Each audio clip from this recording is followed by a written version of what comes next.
Welcome back sa ating channel. Naging mainit nga na usapin di umano sa mundo ng social media ang nakakagimbal nga na ginawa ni Kuting ng Norte sa mga retired PMA at mga general. Matapos ngang batikusin ito, matatandaan natin na talagang nagpulong-pulong ang ating mga general para nga sa ikabubuti ng bansang Pilipinas at binigyan na rin ng warning itong si Kuting ng Norte na ito. Ngayon nga ay pati si former President Rodrigo Duterte ay pinagkakainitan nga ni Kuting ng Norte na ito. Kaya naman maraming netizen ang galit sa kanya at talagang hating-hati nga ang desisyon ng taong bayan. Ngunit kung titignan natin at pag-aaralan natin, ang nabibilog lamang ni Kuting ng Norte, Lices Mags at Tambaluslos na ito ay yung mga walang data at nasa liblib na lugar na talagang pinapakita nila at ginagamit na naman nila ang matatamis na salita na puro na lang pangako na mahirap naman tuparin at napapako na ito at hindi na natutupad.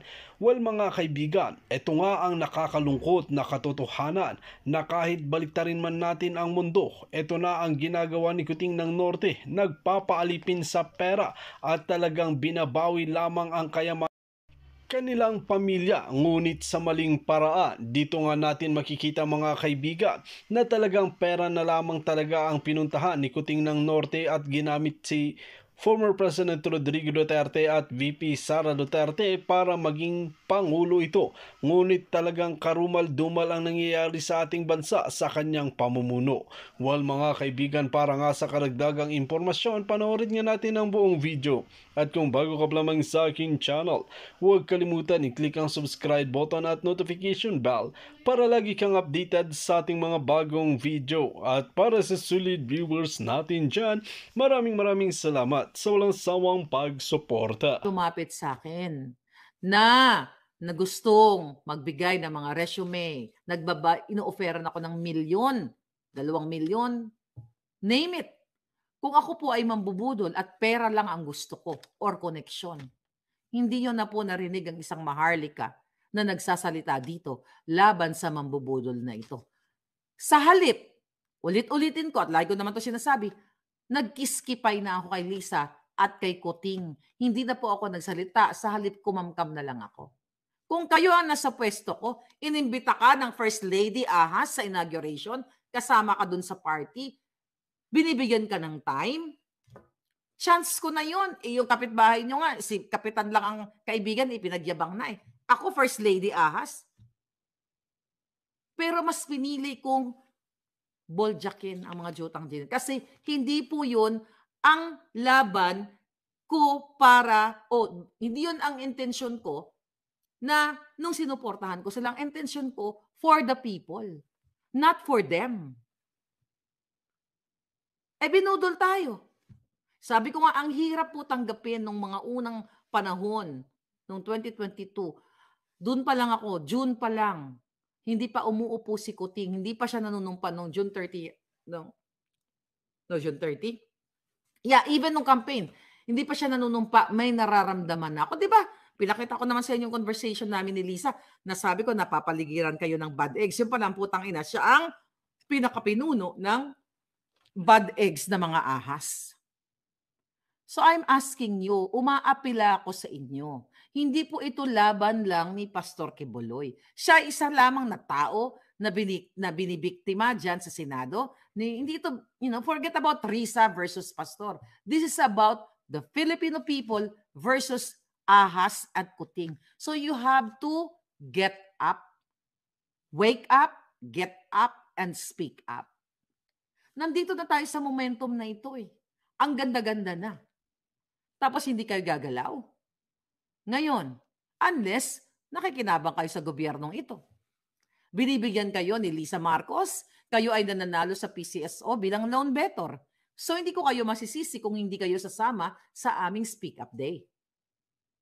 Ngayon mga kababayan, ano pa yung mga isyong pinagsasabi natin dito? Bribery. Ano ang ginawa ni Lisa Ahas sa mga appointees? Maliban, mga kababayan, sa pagnanakaw niya, yung mga inuupo niya ay binabayaran pa sila. Remember, the SBMA, sino yan? Yung SBMA chairman? Rolin Paulino ba? Basta I forgot his name, you know? Yung mga inupo doon, nagbayad pa yun sa executive secretary niya. Okay? At kay Hubert Guevara, di ba? Sinabi ko sa inyo. Yun ayon sa ating puting ahas, nagbayad pa, nagbribe pa para maiupo sila sa mga pwesto nila. At pinalitan niya ni Jonathan Tan. So bawat mga malalaking pwesto sa gobyerno, nagbabayad pa kay Lisa Smugs sa grupo nilang mga sindikato. Once na magbayad, ano nangyayari? Babawiin sa kaban ng bayan. Pag nagbayad yan na sureball 100 million sa this particular pwesto, ilang milyon ang babawiin ng kanyang inappoint? 200 million, 300 million, 1 billion. Sabi ni G. Fourth, hindi lang laban ni Pastor ito, laban ng tao. Exactly my point, Palangga. So huwag niyong sasabihin na, ay, huwag kaming pumunta sa Diwasang Bonifacio kasi doon yung mga KOJC. Hindi dapat tayo nagkakaroon ng kompetisyon. Wala namang kompetisyon ng relihiyon eh. Kanya-kanya naman tayong paniniwala. Never ako nakikipag-compete. Katoliko po ako. But again, nare-respeto ko. I have friends from different sectors. Seventh Day, INC. May mga pagkakataon nga na minsan nagkakamali ako sa sinasabi ko back in the day, mga 2015-16, about the religious thing, you know. May mga kaibigan akong kinokorek nila ako. Let's say, oy, Miss Marlica, mali po yung sinabi mo tungkol sa ano namin, dadadada. And I openly tinatanggap ko, pasensya na, ganyan-ganyan, hindi ko sinasadya, dadadada. Kasi nare-respeto ko ang bawat relihiyon kasi kalayaan yan nasa Constitution yan, even ng Amerika at ng Pilipinas. Kaya kalayaan natin ng ating freedom to express o to what? To worship. Whether ano man yan. So ako, mga palangga ko, mga kababayan ko, nasabi ko nga, itong laban na ito, hindi po ito sa akin. Ano na pala ako? Panggigipit pa. Pero tumigil ba ako? Baka kung kayo ang ginigipit ni Lisa Ahas, ginagamitan na mga proxy cases, hindi ko lang alam kung ano mangyayari sa inyo. Baka you know, mapanghinaan kayo. Pero habang tinatarget ako kahit ng kanilang mga hitman na yan, lalo akong tumatapang para akong sundalong sugatan. The more na sinasaktan mo, the more na gustong ipasok sa kipay ni Lisa itong kamao ko. Kayo, ang kailangan lang namin, boses nyo. Hindi nyo kailangan makipagbardagulan. Kailangan nyo lang mag-speak up na kayo'y sukang-suka sa ginagawa ni Marcos Jr. Yun lang.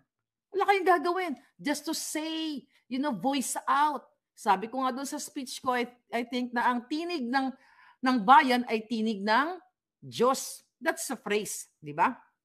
Mababasa mo yan kahit saan. So ang tinig ng bayan ay tinig ng Diyos. Ngayon, kung wala kayong tinig, at ayaw nyo ipalabas, hindi lalabas. Demonyo ang lalabas. Di ba? Ang demonyo ang magwawagi. Hindi ang tinig ng Diyos o tinig ng bayan. Kasi sa ulit-ulit, even the best leaders in the world, kahit saang bansa, lagi nyo pong maririnig, the most powerful na kapangyarihan ng isang bansa o ng pangkatauhan ay ang kaniyang boses. Ang boses ang pinakamakapangyarihan na kahit ano pa ang pang-uoppress ng gobyernong pangkasulukuyan, kung tayo ay magbigkis at pagsamasamahin ng ating mga tinig, we will win in this fight. Sino makikinabang? Ako ba? Hindi. Kayo, ma-appoint ba ako? Hindi. Di ba? Kasi in the first place, kung gusto ko nga ma-appoint, babalik na naman tayo, nandiyan na ako kay Lisa sa Tanas dati. Kung gusto kong magkapera, kahit hindi ako ma-appoint, nag-extort na sana ako ng mga pera sa gustong mag-apply sa gobyerno. At kung ano man ang mangyari sa labang ito, mga palangga, very close na tayo sa laban. Patuloy ako magsasalita. Kung ano man ang mangyari, may mga sumunod na leaders, whoever they are, we don't know. Hindi natin, you know, kagustuhan nga ng Diyos kung ano mangyayari sa bansang Pilipinas kung ano ang mga susunod. Yung nangyari kay Marcos Jr., kagustuhan din yan ng tadhana na makita natin para matapos na ang Marcos sa history ng Pilipinas para hindi na sila muli pang makapambudol. Diba? So kung sino man ang magpalit dyan, sabi ko nga, hindi naman titigil ang bibig ko patuloy pa rin tayong mag-criticize kasi hangga't hindi natin nakikita ang mga taong magiging leader dapat leader, na meron silang kakayahan na pamunuan tayo para sa pag-aluan o para sa betterment ng bayan natin, na umuwi na ang at least man lang 1/4 o 1/2 na OFW na mabigyan sila ng opportunity.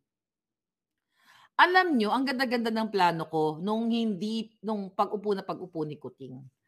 Nakausap ko yung kanyang, inappoint din siya, I forgot ko anong posisyon, na pinsan ni Lisa si Ledesma, si Paul Ledesma. Okay, nabanggitin yan. I think sangkot din sa pulburon yan eh. Nabanggitin yan. Nung gabi ng inauguration, I'll tell you, dinner yon. Ang dami yan sa akin. Really, puring-puri ako. Miss Marlica, thank you. Ang ganda-ganda ng eksena namin. Anong sabi sa akin? Oh, Miss Marlica, sabi ganun, ano na? Sabi pa, huwag ka na umuwi. Dito ka na, dadadadada. Sabi ko, no. Sabi ko, yung buhay ko po nasa Amerika. Paul Ledesma, alam mo yan. Diba? Google din ako anong pwesto ni Paul Ledesma. I forgot. Ina-point niya yan eh. Anong sabi ko sa inyo, mga kamag-anak ni Lisa? Sabi ko, ano bang plano ni Lam? Sabi ko pa, ni Ahas. Ang sabi niya, magtuturo daw siya. Ay putang ina, ang akala ko magtuturo as professor, yung pala, magtuturo kung paano mag-smuggle. Anong sabi ko sa inyo? Sabi ko, babalik na lang ako dito. Sabi ko, tutulungan ko kayo. Sabi ko, tutulungan ko sila para mag-cheering squad ako pag pumunta sa Bisaya, kasi I'm from there. Sabi ko, pag pumunta siya dyan, kung makauwi ako, sabi ko, nagan pupunta ako. At siguro on the side, sabi ko, na ganon, on my own, sabi ko, mag-iisip ako ng mga livelihood programs na baka pwedeng, ilapit sa gobyerno, alamin natin kung anong problema. Di ba, paulit-ulit kong sinasabi, kunyari sa Capiz, di ba, maraming tuyo, maraming nyug, o sa Davao, ganyan. O kung ano yung mga resources nila, mag-i-endorse tayo sa gobyerno na, Mr. President, dito sa lugar namin, sa barangay Hibok-Hibok, ay maraming mga duhat, kunyari, o gawin nating wine or something, di ba? Yun yung Paul, Paul Ledesma, alam mo yan. But nag-expect ba ako sa inyo? Nabigyan niyo ako ng something or anything? Putangina, pinatunayan ko sa inyo na ang pinamasahe ko nung ako'y umuwi dyan, ilang beses ako umuwi, even nung sumusuporta ako sa inyo sa electoral protest, ni piso wala kayong binigay at hindi rin ako nanghingi. Kasi gusto kong patunayan na pwedeng magkaroon ng leader, pwedeng magkaroon ng supporter na hindi binabayaran ang pera, kundi para sa pangkalahatan ang makikinabang para sa Pilipino. Kasi naniniwala ako na kung nanghingi ako ng pera sa kanila, nanghingi ako ng kondo sa kanila, katulad ng ginawa ni Lisa dyan kay Arjen Nieto na pinapaaral sa London, hindi ako makakawala sa kanila. Ibig sabihin, hawak nila ako sa liig kasi pwede nang ibato sa akin na itang pinalamonkita. Kasi nanindigan po ako na ni piso, hindi ako nanghingi sa mga hayop na yan. Taliwas sa mga paninira sa akin. But you're not gonna win. You can't put a good alindog, ika nga. Di ba? Good man down, na walang dinodorobo. So, ang pakiusap ko lang sa inyo, mga kababayan, nakikinig, ito po ang mga issue. Okay? Ano pa yung mga issue sinabi ko? Yun na, sa ayuda, 4 piece na banggit ko na. Pagbusal sa atin, kasama na ako dyan. Pag-take down ng 2 Facebook account, sa SMNI, yun, kasama na kayo dyan. Pulboronic. Yung pulboron. Balik tayo sa pulboron, mga kababayan. Kasi dapat hindi niyo makalimutan, ipipresent ko ulit sa inyo. Total, almost 5,000 tayo today. Thank you so much. Make it 6,000. Can you do that? Alright? Ito palangga. Live viewers. Okay. Ito po yung dito na pinanggagalingan ko uli. Balikan natin, mga kababayan. Hindi ba sapat sa inyo, mga sir, mga ma'am, religious leaders,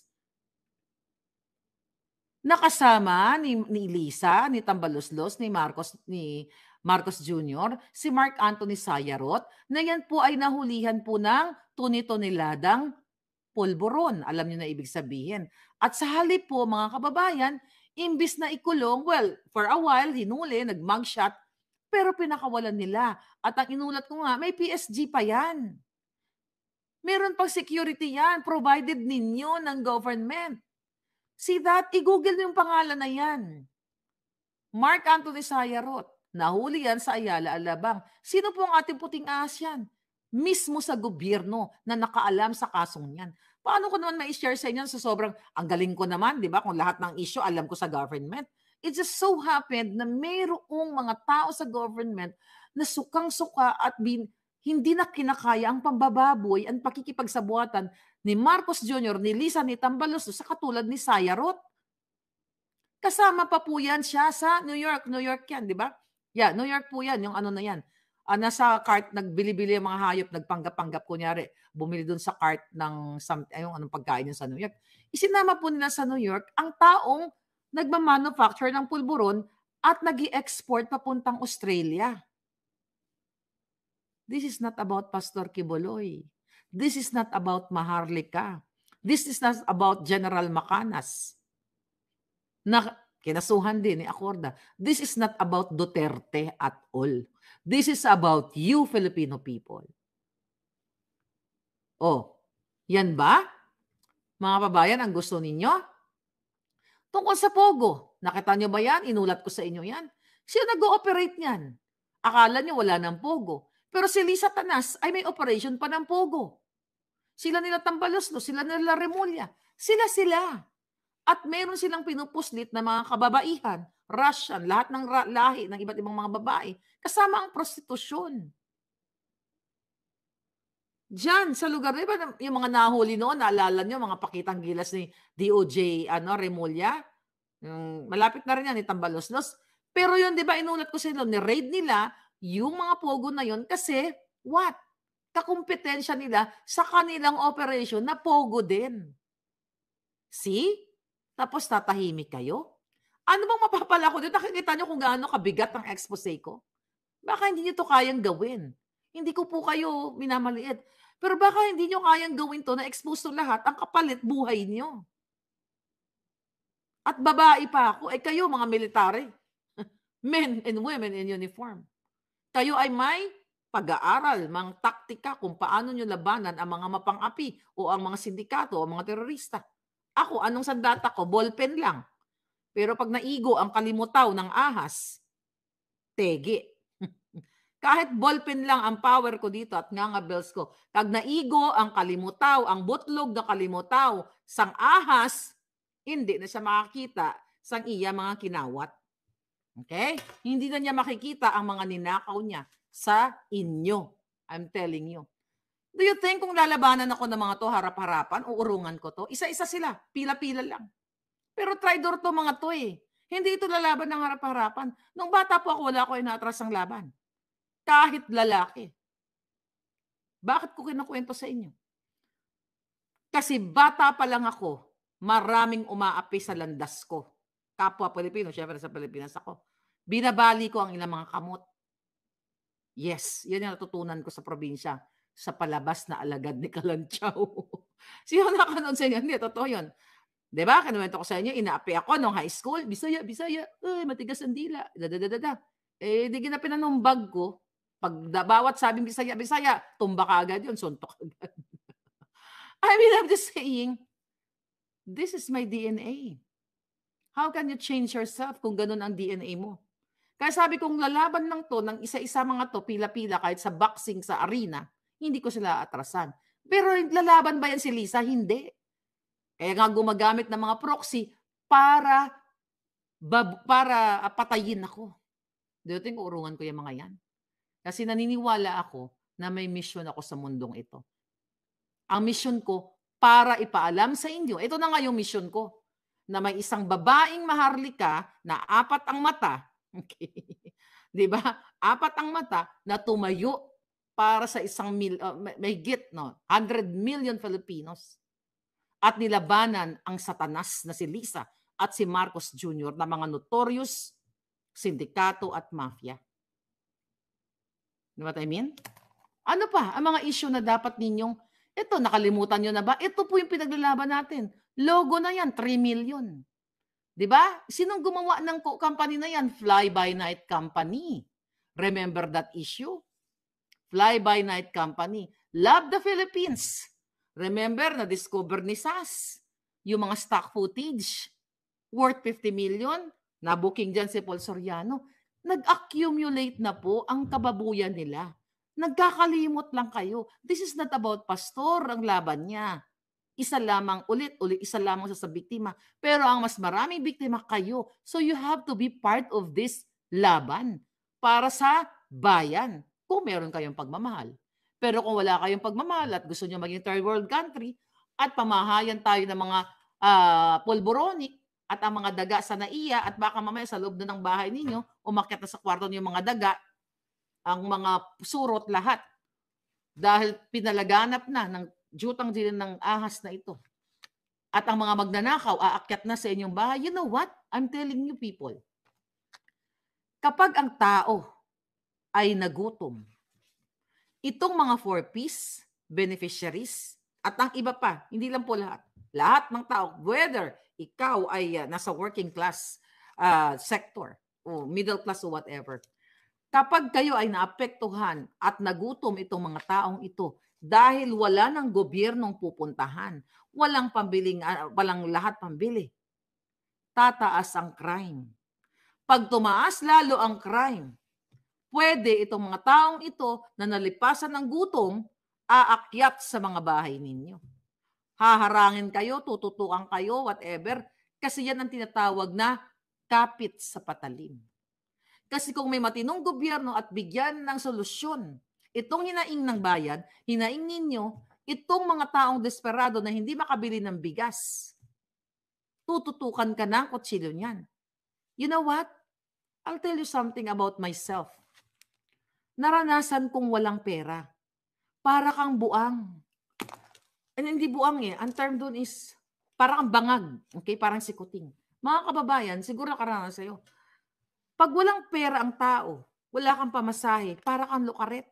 Alam mo ginagawa ko dati? Hinahalongkat ko yung mga bag ko. Pero alam ko wala naman pera doon Hinalongkat ko yung magamit ko. Baka may 10 piso o 50, 100. Desperado ang tawag diyan.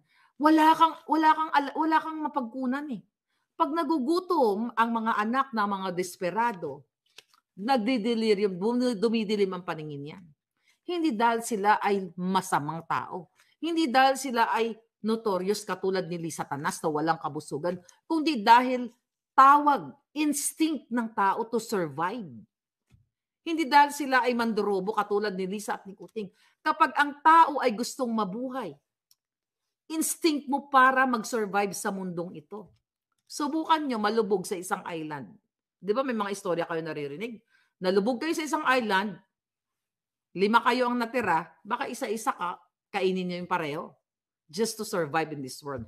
So kapag ganyan ang nangyari, hindi ganyan, yan na nga nangyayari sa Pilipinas, na hindi makabili ng bigas, kung tututukan ka ng whatever, holdupin ka o akyat ka sa naakyat bahay gang, di ba? Hindi dahil masamang tao yung nag-akyat. Dahil sila po ay desperado. Desperado. Iba ang mga mahihirap sa Pilipinas kaysa sa Amerika. Dito ang mga nagnanakaw sa mga mall, nakikita ninyo, mga buang talaga yon. May mga pagkain yung mga yan, pero may mga saltik talaga yung ginagawa nilang pagnanakaw dito. At ang ninanakaw nila, tignan niyo mga bag. Di ba? Kasi produce yan, pagbenta nila sa kanilang mga bisyo. But anyway, sa Pilipinas, kapag ang tao, ang Pilipino ay nagnakaw, ano lagi? Nakita niyo sa media? O bakit mo inakyat ang bahay? O bakit ka nang agaw? Kasi po, pambili ng... Actually, matutunaw ang puso mo kasi po, pambili ng gatas ng anak ko. Wala po kasi makain, wala po kasi kaming bigas. Di ba ganun ang naririnig ninyo sa mga mainstream media na pag nahuhuli, kinukulong? O boy, bakit ka nag-akyat bahay? Kasi po may sakit yung may sakit po yung asawa ko, wala po kasi kaming ganyan-ganyan. Di ba? Very emotional. Ang reason kaya sila nagnanakaw dahil wala silang option. Hindi ko ginajustify ang pagnanakaw. Lalong hindi ko ginajustify ang pagnanakaw ni Marcos Jr. at ni Lisa Tanas. Ang sinasabi natin dito mga kababayan, yung pagiging desperado ng Pilipino, aakyatin ang bahay. Pag naging desperado ang Pilipino, makugulat na kayo, nandiyan na sa Malacanang. Gusto pa bang antayin ni Kuting yun? Diba? Your Honor pa ang gustong itawag ng mga kawatan, sabi ni Melinda Bara. Okay, it's tupad na may narinig ka ba? Yung tupad, di ba ginamit nga nila ng dyan sa PI na yan? Ginamit nila na kunyari binibigyan ng tupad pero pinaperma force sa PI, 'di ba? Kasama 'yun. Thank you Palangga. 'Yun yung sinasabi ko, mag-a-agree kayo? Balikan niyo yung mga balita. Actually, 'pag may mga nahuhuli na nagnanakaw ng mga gatas, nadudurog yung puso ko. Alam mo sabi ko, "Eto mga 'to ninakaw lang gatas." Pero ang pagpapahiya sa kanila grabe. Hindi sila nabibigyan ng pansin ng gobyerno. Pero si Lisa, walang kabusugan ng pagnanakaw, nandun pa sa Germany. Nagbiga-biga pa siya. Para siyang pururot na pakalat-kalat na mukhang tanga.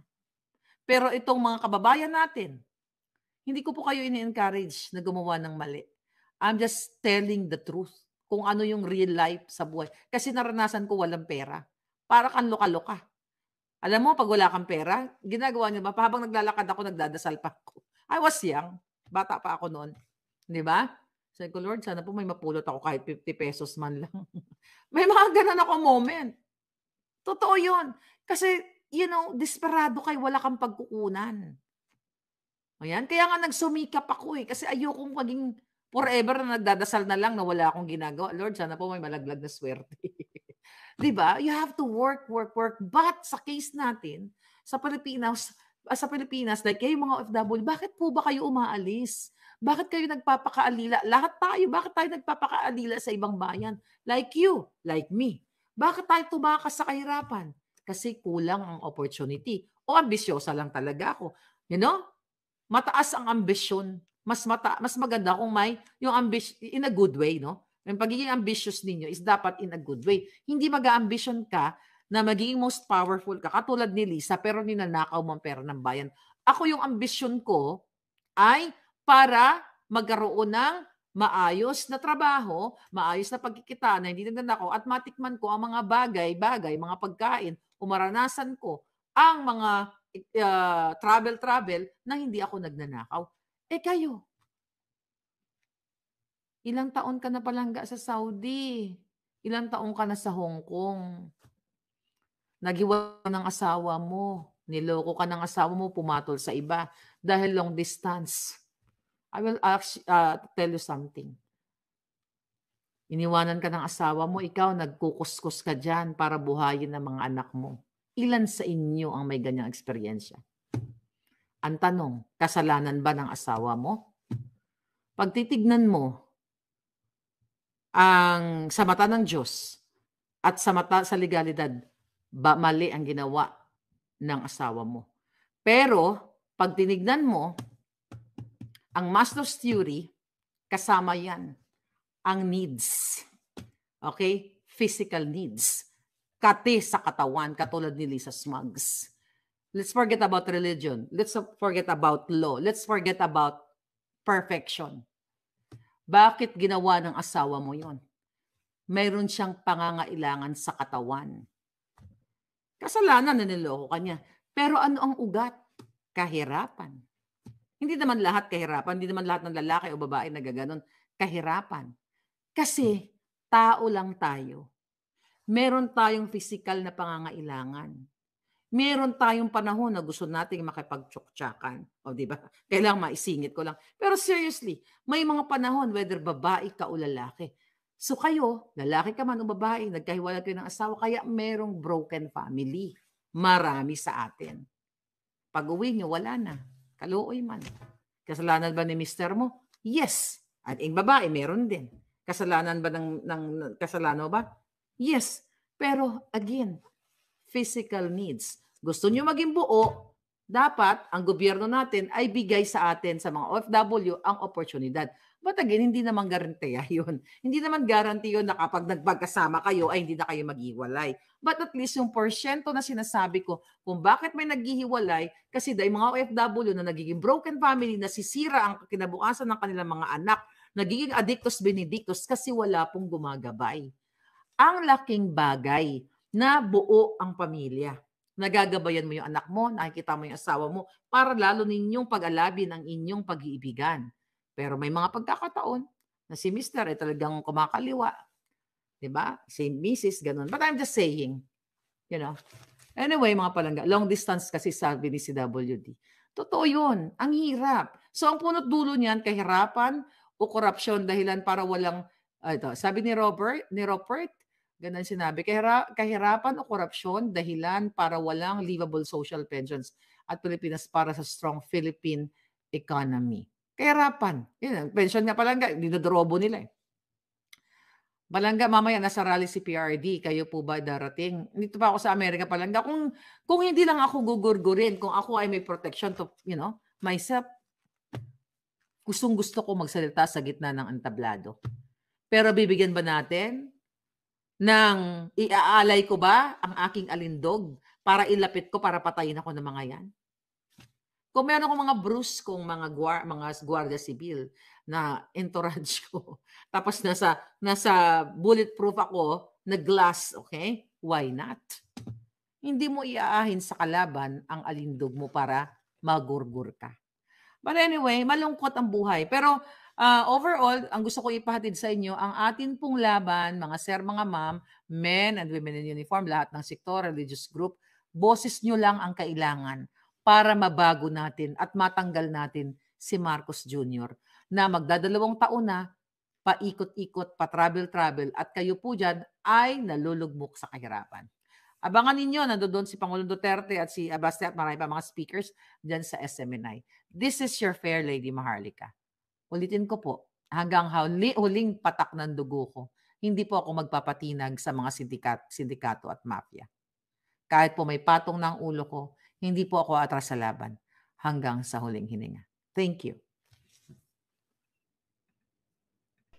Dito nga natin makikita mga kaibigan kung gaano nga rin katapang si Madam Maharlika na isiwalat ang katotohanan at mga kabulukan na ginagawa ni Kuting ng Norte na ito sa bansang Pilipinas. Kaya naman dapat ngayon ay magising na at mamulat ang mata sana ng taong bayan sa kamalian at karumaldumal na ginagawa ni Kuting ng Norte, Lisa Smugs at Tambaluslos sa bansang Pilipinas. Well mga kaibigan, para nga sa karagdagang impormasyon, ano ang inyong mga opinyon? Just comment below sa ating comment section at ating pag-uusapan.